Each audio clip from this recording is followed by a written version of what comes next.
Welcome to the Product Boss Podcast, where we're dedicated to helping product-based business owners turn into revenue-generating, successful, happy product bosses. I'm Jacqueline Snyder. And I'm Mina Kunlo-Sitep. Together through digital courses, coaching, and masterminds, we've helped over 50,000 students from startup to multi-million-dollar businesses scale their sales while blending in their dream life. It gets lonely out there in the product business world. We fully believe a business shouldn't be built alone. There's room at the top for all of us. So let's get scrappy and creative together, Product Boss, to be profitable, make more sales, and grow your visibility. Are you ready? Let's dive in. Hey friends, it's podcast recommendation time. This month, we're all about listening to Another Bite, hosted by John Dick, Jory Monroe, Leslie Green, and Ariel Boswell, which is brought to you by the HubSpot Podcast Network, the audio destination for business professionals. Each week, they break down episodes of everyone's favorite business television show, Shark Tank. No kidding, this sounds like the most amazing podcast because they offer their own unique thoughts, spin-off companies, critiques, and even talk with some of the folks who pitched the sharks and lived to tell the tale. I will tell you, Mina, this sounds like me just in general when I watched the show. Yeah, absolutely. We really enjoyed one of their most recent episodes where they discuss Glow Recipe and how they have built a customer-first community in the skincare industry through opening up that two-way communication channel between them and their customers, which, as you know, for product-based business owners is key. Listen to Another Bite wherever you get your podcasts. Hey, everybody. Welcome back to the Product Boss Podcast. Today is a full circle moment for Mina and I. This episode is so good. This is a big day. Imagine you're Oprah, everybody out there. Not that I'm Oprah, but like you had your version of Oprah. This is a big guest that has really impacted our journey and our lives and our partnership in so many different ways. And I don't know, it's just really exciting. So this is the one to listen to, I feel like. Yeah. So if you don't know who Amy Porterfield is yet, you will know today. Now, Amy has always come from this place of marketing. She has an amazing podcast called Marketing Made Easy. She's also on the HubSpot Podcast Network, which is where we are as well. And really, when Mina and I started out our business, Amy was the person we listened to. For our version of our business, right? Which is the podcast and selling digital courses and all the things. But I think one of the things that you and I have always really related to is one, how vulnerable Amy is, how open she is to sharing a lot of different things. But she has this incredible way of time management, finding ease and creating business, telling us all the details. Like she shares so much. And now she's come out with this incredible book called 2 Weeks Notice, Find the Courage to Quit Your Job, Make More Money, Work Where You Want, and Change the World. Yeah. Because we want to do giveaways for her book, 2 Weeks Notice. And we're super excited because then all of you that are side hustlers, all of you that are, thinking about leaving your 9-to-5, now you have a guidebook on how to really take the steps to do that in a cheerleading sort of way, a very encouraging way that you can do it. And I think that it really fits with what we want for all of you to live your dream life and to do it on your own terms. And why I love this book and bringing it to all of you is that so many of you have your business as a side hustle, right? You have a full-time job, you're committed somewhere else. And there's that fear, like you dream of one day being a full-time product boss, being the boss of your own business. But right now you're still working for someone else and it's really hard to plan and figure out how to get out of that. So while Amy, does teach about digital courses, there's so much you can take from this book because the first, like 70%, I think she said of the book, or a huge portion of the book is the mindset, the fear, all the feelings of not enoughness to leave your full-time job. So she really does a good job at that strategy, like helping us with the mindset and then a step-by-step process of how to set it up that we can give that 2 weeks notice.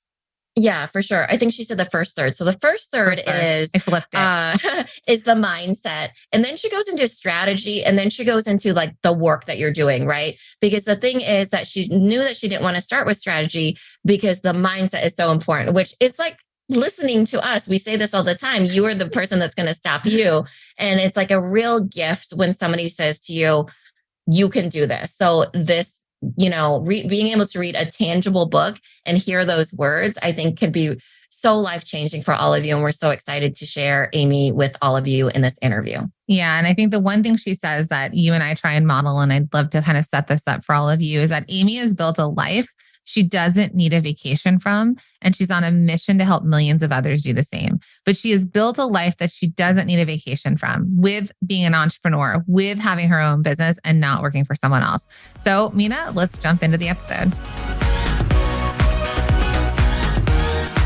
Amy, welcome to the Product Boss Podcast.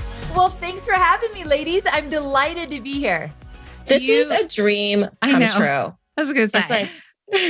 You're so much a part of our story that it is bonkers that you're on the podcast with us and you're talking about this book that you were launching. And we're just so excited for you to be here. Well, yeah, it feels like a full circle moment. I'd love to see what you girls have been doing. And I remember a couple years ago, do you girls remember when you sent me a launch package? Yeah. That took me hours of work. Okay, it looked like it took you hours of work. And I want you to know, we loved it. I had my whole team at my house. It was the biggest launch I've ever done. So it must have been good luck. And it was so fun, the things you included in it. And we got it on the last day that we were all celebrating. It was so thoughtful. So first of all, again, thank you for that. But it was just such a cool thing. Yeah, my background is I used to scrapbook. Plus, I was a graphic designer. So I made all those labels. Punched them all out with punches, gathered all the things. Jacqueline and I went over the whole plan, like it's going to pre-launch, what would they need, post-launch or launch, post-launch, all these different things. And we're like, because I don't know if you remember, but we met you in person one time. Where in California were we? We were at some mastermind. Yeah. Yes. And you were doing it during a launch and you're like, I booked this before I planned this one out. Yes. And that has always left an impression on me because, traveling to California, I live in Iowa. And then that was the first time that Jacqueline and we had always done our business, but more as like a friendship. It was really fun. There's we just did what we did, doing the podcast and stuff. And it was the first time that both of us thought, hey, we could really, like, Jacqueline got on the microphone and was like, I think that we could be $1 million business. And so that whole time of being there with you and thinking bigger and being in that mastermind was kind of like the start of what I thought was like this bigger version of our story. And so it was just, we thought for sure, because we actually joined DCA that night. Literally, the night was closing. And it might have been one of your first launches. And that was at that mastermind. People were like, well, you could do a course because we were just doing masterminds. Yes. And we're like, could we? And then you show up and there it goes. And then I don't know if worth it then. Totally. Yeah. Your team members were at your house, I believe. And it was like getting to the closing of the night. I was like, oh my gosh, should we buy it? Shouldn't we buy it? Jacqueline was like, we should do it. And so it just changed our lives. And it was just such a, core memory in my brain. Well, I remember it vividly. So same with me. And it's so fun to be here years later with both of you and diving into all the things. So I love relationships like that. Yes. And now you're an author, which so much sense. And we listen to your podcast. So anyone that doesn't, we'll leave a link in the show notes. But this book you've written is just amazing. And it's called 2 Weeks Notice, which it's so smart.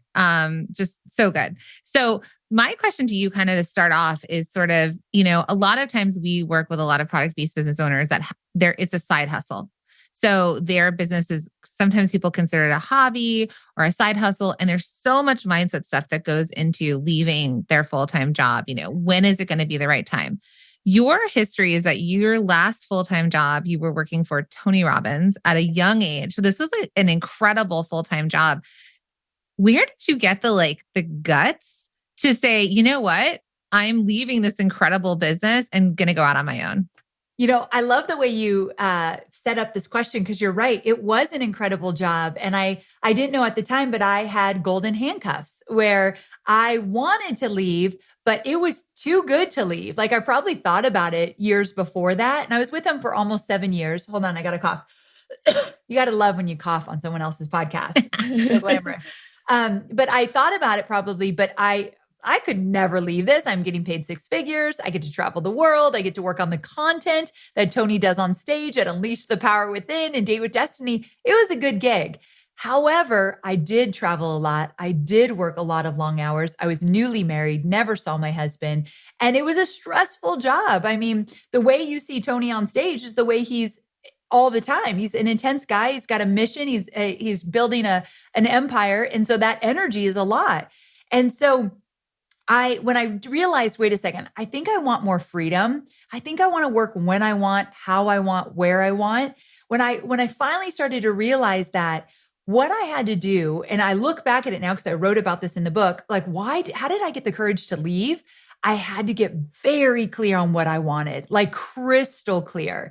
And I see entrepreneurs that are doing big things these days, and I can see they're on a mission where they know what to say yes to and they know what to say no to because they're on that mission. And that's what happened for me the first time in my life. I was on a mission to make this work and find my freedom, to have a business and a life that I loved.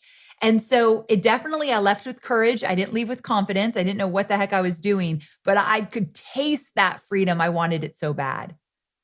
I love that so much. And when we heard the name of your book, 2 Weeks Notice, I mean, it's self-explanatory, right? Right. 2 Weeks Notice, we just thought, oh gosh, it's so brilliant. Did you always know you were going to write a book about this? And can you kind of talk about the book as well and kind of the background of that? Yeah. So I never, ever thought I would write this kind of a book. I am best known for teaching people how to create digital courses and build email lists. But when I thought about, okay, I've been in this business for 14 years now, I feel like I have some things to share. What I kept coming back to is this woman in a 9-to-5 job where she's sitting there and she doesn't even know that the life we live, what we get to do, even exists for her. Because when I was at Tony Robbins, it took one meeting with a bunch of online business owners for me to realize, what are you doing? How are you living? I didn't even know that was possible.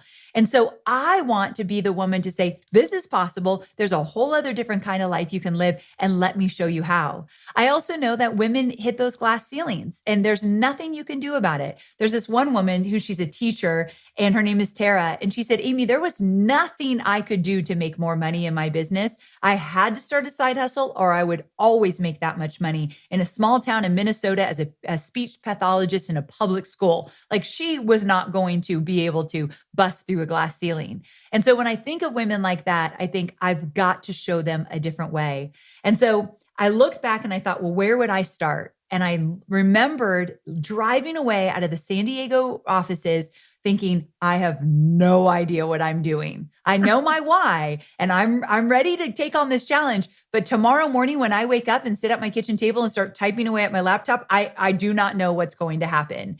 And so I wrote the book as a guidebook because my specialty is marketing and business building. So the majority of the book is step by step by step, how to build the foundation of an online business. And I mean, we're starting with websites, content creation, making an offer, like everything you need to do to set a solid foundation. So I wrote the book that I didn't have when I was first starting out.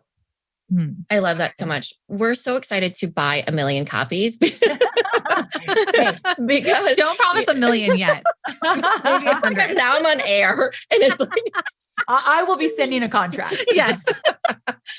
Because it's so funny because when we first started, and we get a lot of startup people, and even, there's this false belief that, being in a job offers that security, and it's kind of untrue. And it feels risky to be an entrepreneur, and, feels risky to be an entrepreneur, but really you're betting on yourself. So, what is that first step that you can give us of, like, if that person is, it's like they don't know what they don't know, I feel. And a lot of times, what would be that advice that you give for someone who's thinking about perhaps adding a side hustle or thinking about that maybe they want to leave their 9-to-5?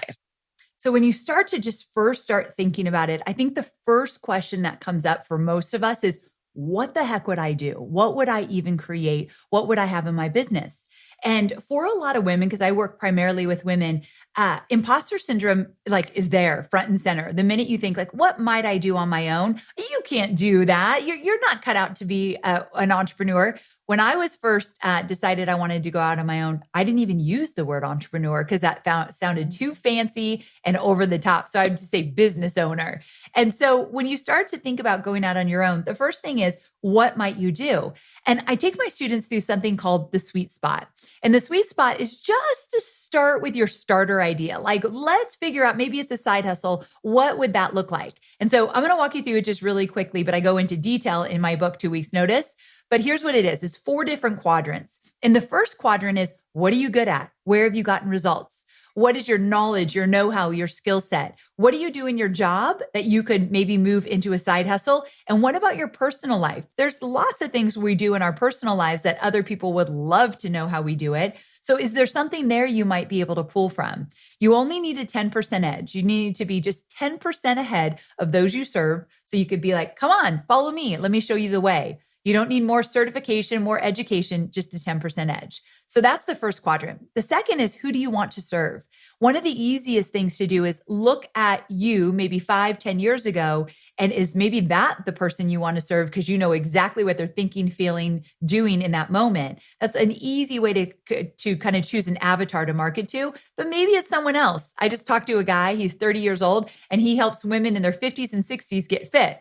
He was not his avatar, right? But he just knows who he wants to serve. So think about who you want to serve and then ask your question, what might they be struggling with? And are my skill sets aligned with getting them results? The third quadrant is, where are people spending money? So when you start to think about what you might do, like, I want to help people meal plan that have gut issues. So if that's what you want to do, ask yourself, do people pay money for this? Are there books about it, podcasts, digital courses? Would people invest in a coach around this topic? And if the answer is yes, that is a great sign. Now, I always stop here and say, if you look around and other people are doing what you want, and you have the thought, it's already been done before, and they're doing it in a really big, amazing way, there's no room for me, it's a lie. It's a lie. Everyone starts out in an area where other people are doing it, but no one's doing it quite like you. And you need a sliver of the internet to pay attention in order to have a really profitable business. And so it doesn't matter if it's done before, you're the only one who can do it the way you do it. The fourth quadrant is what brings you joy. Now, notice I didn't say, what is your passion? Because if we're going to wait to find our passion, we're never starting a business. But what brings you joy? What are you comfortable or excited to talk about morning, noon, and night? Because you girls know we talk about this stuff a lot, whatever our business is about. So again, your knowledge and know-how, who you serve, where people are spending money, and what brings you joy. So this is like your first validation to come up with a starter idea. And then you got to get started, because action creates clarity, and you will not know if it works until you get it out there. And if it doesn't work, no one's going to know. No one knows if someone's buying or not. You go back to the drawing board and change it up. But action creates clarity. You won't get that clarity until you put it out there. Oh, yeah, you say that a lot too, where you say no one's going to know. All of us think that everybody's paying attention. Yes. And everybody knows. Nobody knows. Like, you might know. Your husband or spouse, your dog might know because you're crying into your coffee, but no one knows. So like, take that action and then try again. I'm helping my husband right now. Actually, he needs to, join DCA, and read your book. But he's an actor and performer, but he can teach. So he can also teach what he knows, exactly what you said, like, what's that sweet spot? And he sent out these messages on Instagram and a ton of people responded, but he didn't get anyone to actually convert. I was like, nobody knows that they didn't convert. Let's just change the offer a bit and try it again and be like, oh, now I'm offering this. They have no idea if you signed people up or not. No idea. And the thing is, you are right. Sorry, my dog Scout, I can hear him in the background. Problems with working from home. But you are right that we think everyone's paying attention at like the 100th degree. They're worried about their own life. They're doing their own thing. And let's pretend that you do something and it doesn't work. And they have an opinion like, look at her. She looks like a fool. She put herself out there and it didn't work. Who cares? They're not paying the bills. So I don't really care what they think. I know it's easier said than done, but we do have to get thicker skin so we can go after our dreams and not worry about what everyone is thinking about us. 100%. We're so in other people's minds. So, so we talk about the sweet spot, and then a lot of times people want that plan. They want that solid thing. Like, if I put in my 2 weeks notice, I need to have a business plan. There needs to be a certain amount of money in the bank. So what do you suggest to people that are really, really considering putting in their 2 weeks notice?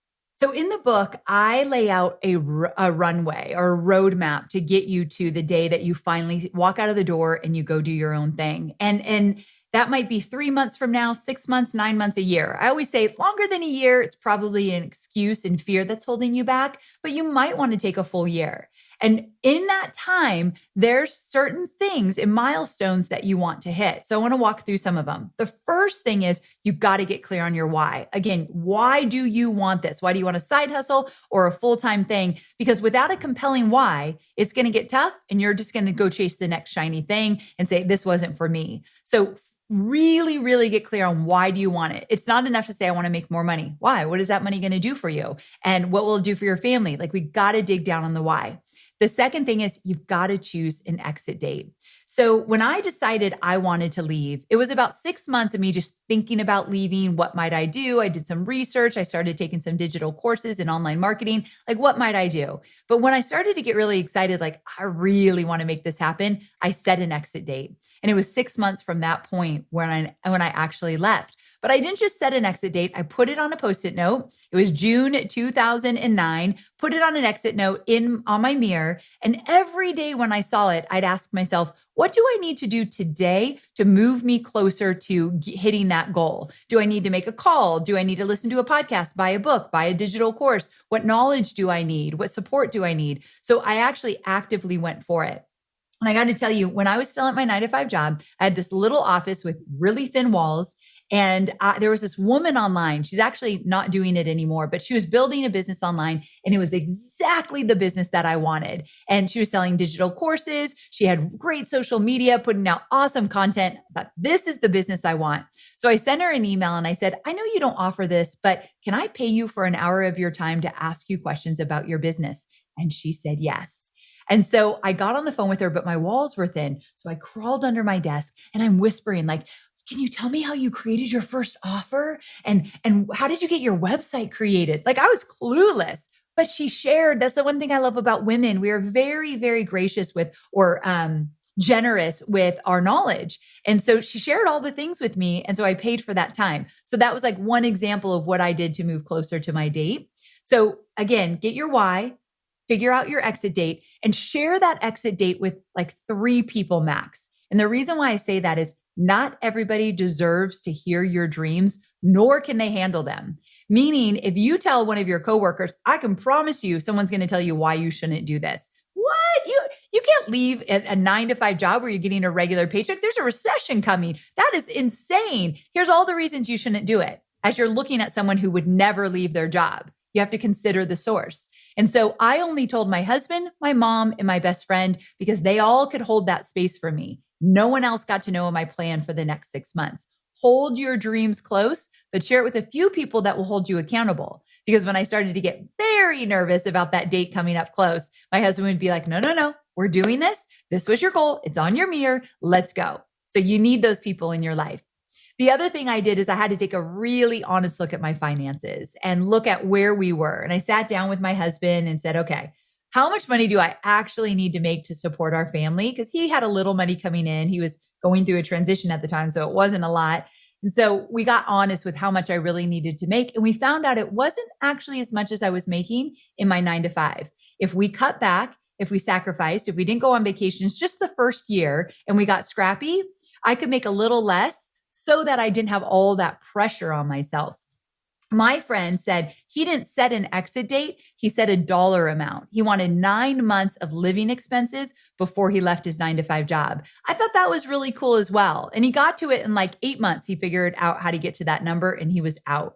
So you just kind of have to figure out what works for you, but stick to your word. And then the final thing I'll say about that is maybe it is a side hustle before you go for a full-time thing. Because I had a little side hustle. I was doing social media on the side for some small businesses just to start thinking like an entrepreneur and getting the courage to put myself out there, which is terrifying. So that was part of my runway as well. I love that. I think that it is really hard. You start to get that money anxiety, like you reference it to, and just unsure of where it can go. But then you actually have a plan to move ahead. Can you give us a few tips on starting a side hustle while you're at the full-time job? Because a lot of our product bosses do that. But they don't want their bosses to know. So could you give us some tips in that sort of direction? Yes. So that gets a little bit tricky because when you start a side hustle, you need to get customers. And if you don't feel comfortable posting online about it because you don't want your employer to see it, you've got to get a little bit creative with that. And I talk about this in my book because it does come up a lot. So there's a few things. One, you can create a company brand versus a personal brand where it's a logo, it's a company name, and it's not your face plastered everywhere. And maybe when you go out on your own full time, you'll want to change that, but at least it's a way to start getting your feelers out there. Another thing, you could start an anonymous blog with a company name as well. So you're putting out really good content because content attracts an audience, but they don't necessarily need to know it's you. And also reach out to your family and friends. So I wanted to do social media for small businesses. So I sent emails to my friends and family and said, here's what I'm doing. I could take 3 clients right now. This is how much it costs. Do you know anyone who would be a good fit? So I started with my network so I didn't have to publicly go out there. And then the final thing is get clear if you're allowed to or not. Because if you're just scared because you think they're going to fire you if you're doing your own thing, that's probably overthinking it. That likely is not going to happen. And if they brought you in the office and said, what are you doing here? You could just say, oh, it's just a way to earn a little extra money. If there's a problem, let's talk about it. I'd rather ask for forgiveness than permission. But a lot of times we think people are going to care in our business or our jobs, and they don't. Yeah. They also love, let's say for our product bosses, they love that they could buy from you for Christmas gifts now or client gifts, right? There you go. You're useful. Organizing and growing your business can be difficult, especially when you're wearing all the hats and doing all the things. Absolutely. As much as I love hats, I don't love wearing all of them. So one of the most difficult things about having a product-based business is finding time to make sure your business is organized while still growing. But don't worry, because we have a recommendation that will make it easier for you to accomplish both. Yeah, if you want to organize your business, you need a CRM. If you actually want to grow your business, you need HubSpot CRM. With HubSpot, your sales, marketing, customer service, and ops teams will have access to all the same dynamically updated data. So they won't get their wires crossed on where a customer is in their journey or how to convert them. Plus, HubSpot CRM is easy to buy and easy to use, so you don't have to waste valuable time with the learning curve or managing software, and you start seeing value right away. Learn more about how HubSpot can help you grow better at HubSpot.com.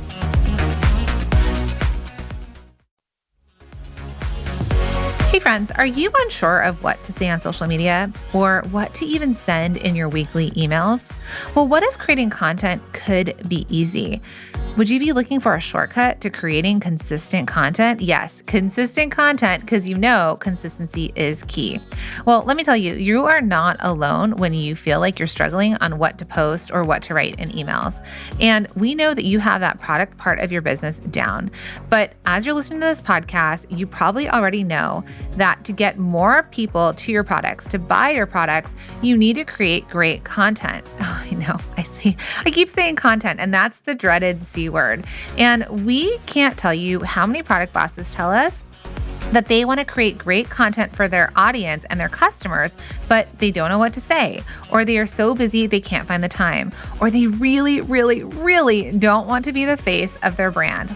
Well, no worries, because that's exactly why we created a year of content. It is your shortcut to creating consistent content that resonates with your audience and brings more loyal customers who can't wait to buy your products. If you want to see how easy this is and how easy it is to create content for your audience and your customers, head to www.ayearofcontent.com.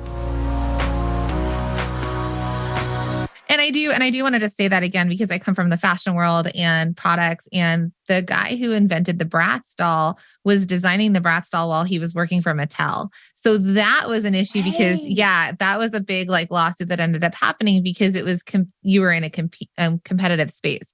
Did so he exactly. lose? Yes. Oh, poor guy. but that's a non-compete, and that, so anyone in that space that if there's a competitiveness, but otherwise, so many people have side hustles now and they're doing other things. And I love those tips. I think another thing that you're so good at is managing your time, being really protective of your time. I know it comes with the privilege of where you are in your career, right. But for those people that are starting this side hustle, that are trying to transition to giving their 2 weeks notice, how would you recommend they organize their time so that they can put in the time to start the business, to get it going, and then have that confidence to eventually leave? Yeah. So you're right. Now that I'm 14 years in and make a good living, it's easy for me to have boundaries. But when I was still in my 9 to 5 job, starting the side hustle, I didn't get to set my own boundaries with everything. I had a 9 to 5 job. I was on someone else's time and someone else's dime. And so it gets a little bit trickier there. What I want people to do when they're still in their 9 to 5 job, thinking about a side hustle, is first take a minute to journal what kind of life you would love to create. Let's say one day you leave your 9 to 5 job. What would you want your mornings to look like? How do you want to work throughout the day? What hours do you want to work? What do you want to be doing? How do you want to spend your evenings and your weekends? Who do you want to spend it with? It's important to first envision the lifestyle you want and then build a side hustle to fit the lifestyle. Where I went wrong is I started a side hustle in a business and then realized, wait, I don't have a life and I've got to cram it into this. And then I really struggled with boundaries and having time where I wasn't working. I became the ultimate hustler and worked my life away in the first few years, which I do not think is necessary. So I messed it up. So in the book, I talk about non-negotiables, where finally, when I came up for mayor and my husband said, like, I never see you. You have literally become obsessed with this business. Something has to change. I got nervous because my marriage is everything to me. And I thought, okay, let's reevaluate here. And I set some non-negotiables. I'm not working every weekend, maybe one weekend a month because I had to hustle still. Or I'm not working nights, or I'm taking date night once a week, or I'm going to take that vacation once a quarter, even if it's a staycation because I couldn't afford a lot. So I started to put some non-negotiables in to reflect the kind of life that I actually wanted. And then I had to kind of build the business into that. Whereas if you are just starting, you have such an advantage. Envision the life that you want. And then we're going to fit your side hustle into that. And it really does allow you to know, where are my priorities? Where are my boundaries? What's a yes? What's a no? It becomes much more clear. Sounds like a dream. Right? I wish I did it. Yes. It's true. I mean, we work ourselves into, we always say, like, you're literally the worst boss, like we now work for the worst boss. My husband sometimes tells me, go look in the mirror and talk to your boss about what you're complaining about right now, because you did this to yourself. Yeah. Just shut it. So thank you for writing that, because I think that is something where that journaling is so impactful. And then the idea of then thinking about what life we want to create, because we sit there working for other people, dreaming of this other life, and then we work our ways out of it. So I think that is so essential to just that first kind of like thinking of what's possible. Yes. Yeah. But we get lost in it, right? Because it's like you're living it and the hustle is so easy to get lost in. You say this term in the book, it's called unbossing. Can you explain a little bit about that? Yes. And this is the perfect audience of women doing awesome things that I think many of them can relate to this. So this concept of unbossing is getting to a point that you firmly and wholeheartedly believe that you can lead yourself and you do not need anyone else to guide or lead you. And the reason I wrote about this is because it was my biggest struggle as a new entrepreneur. So I often say that, I grew up with a really strict dad, his way or the highway. He was my ultimate first boss. Then I get into the work world and I have tons of bosses, usually male. And I started looking for external validation. Did I do that right? Do I get a raise? Do you like what I did? Are you proud of me? I did it with my dad, and then I did it with these bosses. I know there's therapy involved in all of this, but it was very, very real for me. Then I get out on my own and I'm looking around like, who's going to tell me I'm doing a good job? Who's going to guide me? Who's going to give me instruction? And then I'll go do it even better than you expect, because I like to impress, but I don't even know where to start. So I realized, it's going to take a while to unboss myself, understand what my values are, what my intention is for how I want to run this business, what I stand for, what's okay with me, what's not okay with me, like making decisions on my own and trusting that if I don't do this right, I can come back and recorrect. And I needed to see that I was resilient. So the journey of unbossing is going to take most of us a while to really step out of it. But let me give you an example how it showed up right away on my own. I did social media for small businesses, meaning I had clients And I would get on calls with them in my first, second year. They would tell me everything they wanted to get done. Yes, you got it. I'll do it. I'll do it. I'll do it. I'd get off the phone. I had like 20 action items for each client. They loved me because I had zero boundaries. I let them treat me like an employee, not as I'm a business owner and I will help you, but I will not do all these unexpected things for you. At wild expectations they had. So it showed up there. Then I had to course correct. And then long story short, that I write in the book, and I won't give it all away, but I got into a partnership about 4 years into my business. When I had hit $1 million in my business, I got into a partnership and let someone have 50-50 of this business that I had created from scratch, like my baby. And I did it because he was a guy that was really smart, super strategic. And he said he could help me. He saw potential in me. And I liked that. And so I gave him 50-50 of my business. We had an amazing run for years. We did incredibly well. He was so very smart. And I woke up one morning and I thought, I don't even know who I am. I'm like a shell of a person. I literally am this guy's employee. Like that's exactly how it felt like. All my fault, but that's how it felt. And so in the book, I talk about the year that I got out of my partnership where I literally thought I would lose the business. I wrote the story. I did not want to tell anyone because it was important for other women to hear, this is what happens when you don't unboss yourself. This is what happens when you don't believe that you could do this on your own. But that was my ultimate lesson in unbossing when I almost lost like a $5 million business. Amazing. Oh, Thank you for wow. sharing that. I have a similar kind of background with strict dad and all the things. And I realize, and I also take on like a parenting role in my family. And so I actually look for the adult in the room all the time. I'm constantly looking for the adult to tell me what to do instead of realizing I am an adult. I'm in my 40s. Yes. I've built a multi-million-dollar brand and business. Like I am the answer. So it's that outside looking. So I love your version of it with the unbossing of yourself. I love that you just said, I am the answer. That is power. That's a great motto. We should put that on a Post-it note. I am the answer. That's sexy. I like it. I'm going to use that. Okay. Perfect. I think, and that's the thing, right? We look outside of ourselves, and this is also years of therapy over here. So, it's not something we get to overnight, exactly what you're teaching here and what you've done. We don't get there overnight, but I do think it's listening to podcasts like this, reading books, being in community with other people that believe this to be true, because it allows for you to think bigger. And then if you can do that self-reflection, because we know that our mindset is the number one thing that gets in the way of us growing our businesses, making more money, all the things. And so how you wrote the book too, because you structured it in that way, right? The mindset, the strategy, and then the work, because it actually takes the work. I mean, therapy is work in itself, let me tell you, right? Yes. And so can you talk a little bit about that? Like, how did you know that you wanted to talk about those mindset pieces, and then the strategy that comes to that, and then the work. So I struggled for so long in my business with my mindset. And, when I worked for Tony, he used to say 80% of entrepreneurship is what you think and how you manage your mind, and 20% is the mechanics. And in my business, I teach the mechanics, funnels, emails, webinars, courses. I teach it all. And I think it's great that I'm giving people the knowledge, but at the end of the day, they will do nothing with it if they don't believe that they are capable of building a thriving business. So about 4 or 5 years ago, I started to talk about the mindset that is required to be an entrepreneur. And I just took it from all my struggles. This is what I struggled with. This is what I did to overcome it. This is what I do now when it comes up again, because it never really goes away. So I just realized that everything I was teaching was worthless if I didn't also show up for the mindset chats. And I have thousands and thousands of people in my community. And every time I get a live Q&A, like I just came off one an hour ago, every single time, how do you overcome imposter syndrome? What if I feel like I can't do this? I'm so afraid of failure. I self-sabotage every time I have success.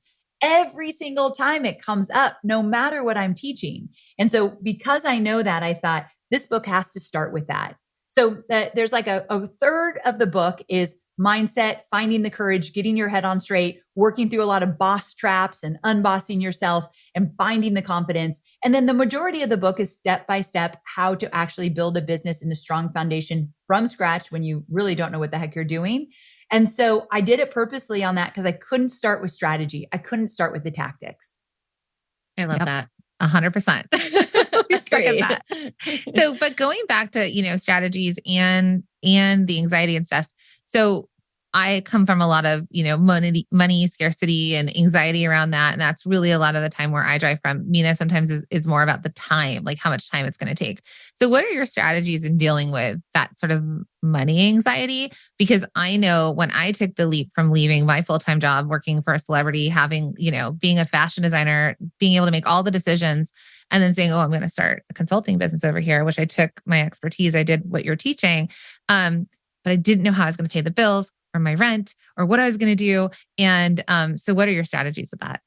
First of all, I always tell my students, this is so normal. Being scared that you won't pay the bills, we can't discount that and be like, do it anyway. You got this, girl. Like, I hate that advice. And so, first of all, I always normalize it. I absolutely was like that as well. I've had money scarcity. I've had to really work on that. So you and I are so similar. We have a lot of similarities I'm noticing. So absolutely, it's real. However, I was on a call with a money expert as well. And he said, there's currency in your time. There's currency in your happiness. And it's not just the dollar that you have to focus on. You have to look at these other currencies. And he said that so well because I thought, first of all, it's not just about the money. And if you start a business just to make a bunch of money, I promise you, you will not feel fulfilled. So we've got to kind of get our priorities straight, where what if in the first year you barely made enough to cover the salary you were in your 9-to-5 job? Would you be willing to do that? I call it, what is your capacity for zero? Meaning starting over, not being the big shot like you might be in your 9-to-5 job, not having social media followers or email followers or anything like that. What is your capacity for zero? The capacity to start over from scratch. Will your ego get bruised? Yes. Will it feel really awkward? Yes. But would you be willing to do it? The people with a higher capacity for zero to say, bring it on. I'll come back even. I'm going to burn this down and bring it back better. They are the people that are thriving in their businesses. And so that's kind of one thing you have to look at. And then you have to look at your finances. Just like I said, I sat down with my husband and said, let's be really honest about what this looks like and what kind of money I need to make. And then I reverse engineered the whole thing to say, okay, if I take 3 clients and do this and do that, nothing's guaranteed, but at least I have somewhat of a plan, not a full-fledged business plan. Do not create a full-fledged business plan. No one needs that. However, just a plan of kind of action of how might this all shake out. And when it doesn't work, because at times it won't, my first launch was $267 when I thought I'd make $100,000. So absolutely, there will be times it doesn't work out. Are you willing to course correct? The faster you course correct, okay, this didn't work, let's try that, you will continue to stay in the game. So money anxiety is real, but let's get real about the numbers so that we can take action with them. I think the challenge is most of us don't want to look, or we're too scared to make any decisions around it, because that means then we have to actually know how much money we're making and how much we need. Yeah, agreed. And that we might actually have to cut back. That's another scary thing. That's totally scary. It's not fun. A whole year, no vacations, no doing the big home projects that you want to do, telling your friends, I'm not going out to dinner this weekend because I'm eating in. That's not fun. But also what's not fun is being in a job that you feel underpaid and underappreciated, and you just want to scream every day, every time you walk in. So we got to look at what matters most. Yeah, for sure. You used the phrase boss traps a little bit earlier. Could you explain what that is? And we're not talking product boss traps, everybody. This is boss traps. Yes. Boss traps is closely related to this idea of unbossing. So until you really unboss yourself, you will get stuck in some boss traps. One example was me actually letting my clients literally boss me around, tell me what to do all hours of the day. Another boss trap is self-sabotage. So here you are being the boss, you get out there, you start making things happen, and you have a little success. And then all of a sudden you think, wait a second, the other shoe is going to drop. This is literally my life. This has to be luck. This can't continue. So you start to self-sabotage, thinking you don't deserve it or you're not worthy of it. And you literally make moves and decisions to have it come crashing down. Like, I have absolutely done this before. I remember many of my first launches, I would tell my husband, like, this isn't going to last. So don't spend this money. That's my money anxiety. Don't spend this. It's not going to last. It was kind of a fluke. I don't think I can repeat it. I was constantly looking for it not to work. So self-sabotage, absolutely. And one more boss trap is superwoman syndrome, where as you get going, maybe you're like 6 months, a year in, and you're wearing this badge of honor that you're doing it all alone. I hear it from my students all the time. I do everything. I do the web design and the content creation and the email list building, webinar. I do everything. And I look at them and say, there is no badge of honor in that, because you will burn out and you will never scale your business if you do everything for too long. Of course, the first year you're navigating and don't have money to hire someone. But my first hire was a 5-hour-a-week assistant, a virtual assistant named Rebecca. The reason I found her is because she liked to email me and tell me all the typos in my blog posts, which is so annoying, right? Love those. But she was so good at it. And I liked her personality. She's kind of funny with it. And she was leaving her executive assistant job. And I said, please come work for me in the beginning. And she helped me immensely, but it was just 5 hours a week because I didn't know how to manage people or what that would look like. So you got to ease into that, but do not do it all alone for too long. So agreed. I think that is so it's a little bit off topic from the book, but it goes to being a boss and then hiring, because a lot of times people are so scared that they can do it by themselves. Like, can I do this by myself? Then they're like, there's absolutely no way I can scale this. I can't get to my first $100,000, especially with product-based businesses. They cannot physically make any more products, but they're so scared about hiring. So just a little bit of mindset around the hiring component of it. What would you say to people? Because you went from, having a boss to being a boss. Mm-hmm. And hiring someone for 5 hours a week. So what would you say to people about that? So the first thing I'd say is, I think it's really scary to hire someone because, one, the money. So again, just like we were talking about, get clear on what you're making, where the money's coming from, and how you could reinvest. Reinvesting into a virtual assistant is a really smart strategic move in an online business. So you want to figure out how you do that. Play around with the money. The second, and remember, when you have a virtual assistant, it's easier to make money. So they can contribute to you actually making more money because it's freeing you up to be in your zone of genius and do the great things you do. But also with this hiring idea, I think one of the fears of people hires, they'll say to me, I don't even know what I would give them. I don't even know what they would do. And I need help. I'm buried, but like, I don't have time to show them what to do. And I don't even know what to have them do. And typically what I say is, well, you're going to have to at least take an educated guess. So what you do is you sit down with a Google Doc, and first of all, you write down all the things you do not want to do anymore. Like, I would love to get this off my plate. So we start there. That's the fun part. And then start thinking about areas of the business that are neglected or where you're struggling and what somebody else could do. And you look over that list and you think, could I create a position that at least hits some of these to alleviate myself? Because I think the first really great hire is an executive assistant or virtual assistant. But the second great hire is a project manager. I think hiring a project manager is one of the best things you could do. You could do it part-time. You could do it as a contractor. We're not talking full-time, huge salary or anything like that. But these are things that when you hire, this is another great piece of advice my friend Stu McLaren gave me. When you hire, you need to make sure that they're going to get you more sales or more leads. So how can this person get me more leads to grow my email list or more sales to hit the revenue? And this is beyond the virtual assistant. Any hire you make beyond that, if they're not doing those, especially with a small early business, they're probably not the right fit because you need leads and you need sales. And that doesn't necessarily mean hiring someone to post on social. I'll just let everybody know that. Yeah. So true. Unless they know what they're doing or they're pulling in the right people or they're searching for it. Cause I think that so many times people are like, if only someone could do social media for me. And that's not necessarily the strategy. Yes. Agree. Yeah. One of the things that you're kind of known for, I always associate you with it too. And we love bringing it into our community too, is Post-it notes, because it's a physical, product in a way of we get to see our thoughts on a wall. Can you talk a little bit about your Post-it party and how you talk about that in the book about what that can do for their business? Yes. So I use Post-its in so many different things that I teach. And one of the ways I use it is, let's say, coming up with an offer that you might want to put out there. In the book, I talk about it in a few different ways.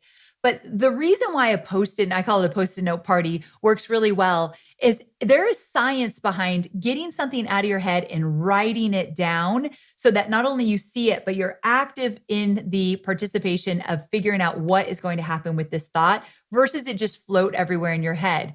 So let's say you're coming up with a new idea and you want to see, how might I put together this product? How might I price it? How would I market it? What is the messaging behind it?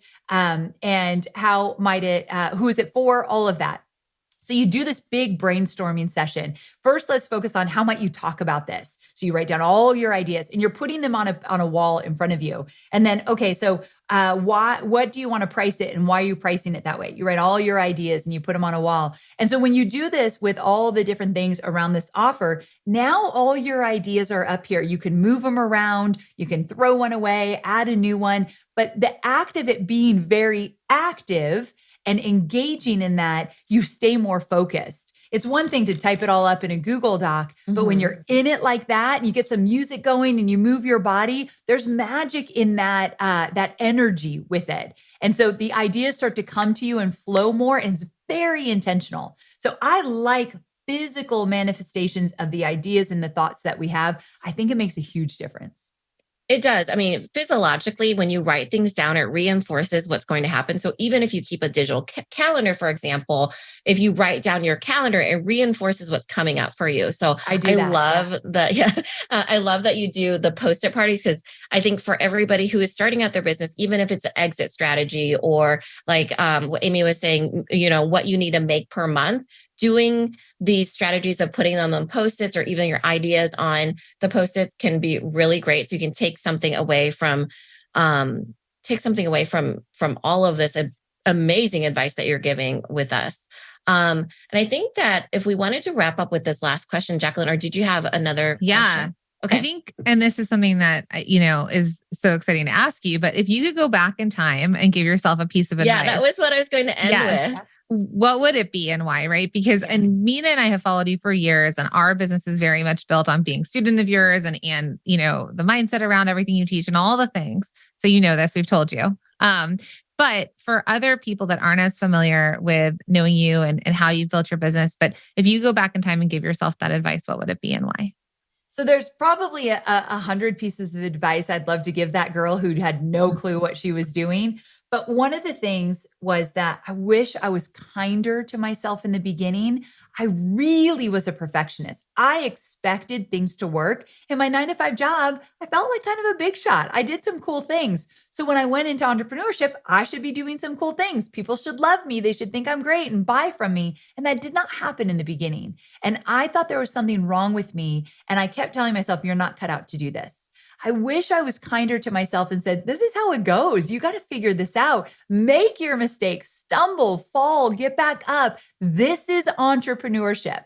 But no one told me that. So I didn't realize it felt a little messy in the beginning. Even with my guidebook, even with 2 weeks notice, I'll tell you exactly what to do. You're still going to have some missteps and mess ups along the way. You're human.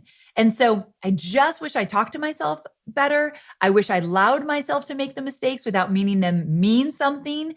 And I wish I just would have known, this is the last thing. I wish I would have known everything you're doing in the beginning is not set in stone. The business you're creating right out of the gate is a starter business. I promise you, because action creates clarity, you will find a new direction when you get feedback from others and you ask yourself, do I like this? Do I want to do this? Do I want to change it?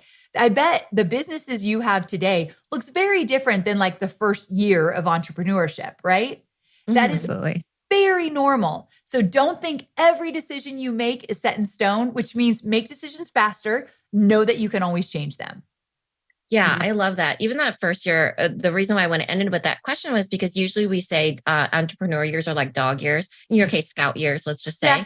Yes. And so that first year, you learn like 7 years worth of knowledge. And I love that you gave the advice of being kinder to yourself, because you get hit the hardest, I feel like, in that first year. Yes. And it's like, can anything else go wrong? And a lot can.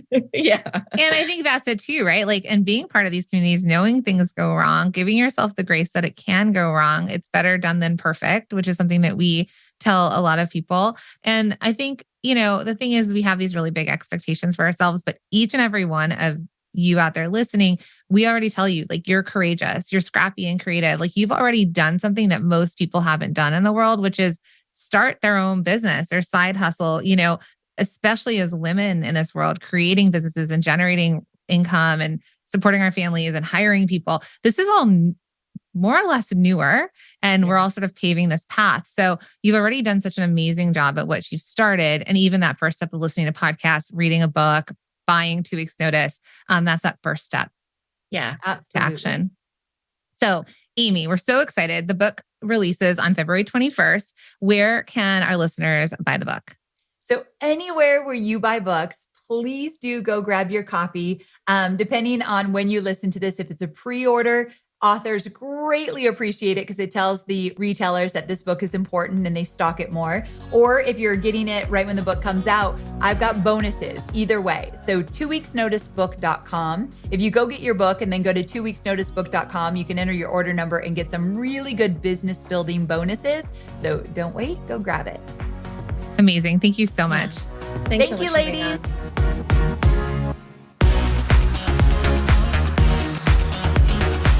Thank you for being here and listening all the way through the Product Boss podcast.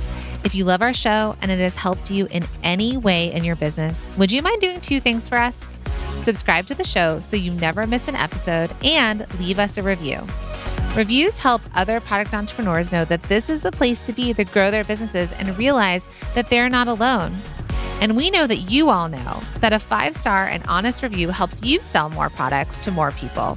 So you know that your reviews help us reach more listeners around the world. Remember, what we give is what we receive, and we are all about helping each other in the Product Boss community. We are all in this together. We would be so appreciative of you if you could take the time right now to subscribe, leave a review, and even share this episode on social or someone you know so we can impact more lives. And remember, subscribing means that you will get notified each time we release a new episode so you never miss a thing. You have helped us grow and climb into the top 10 of all marketing podcasts, and together we can keep climbing. Thank you, friends. And remember, there is room at the top for all of us.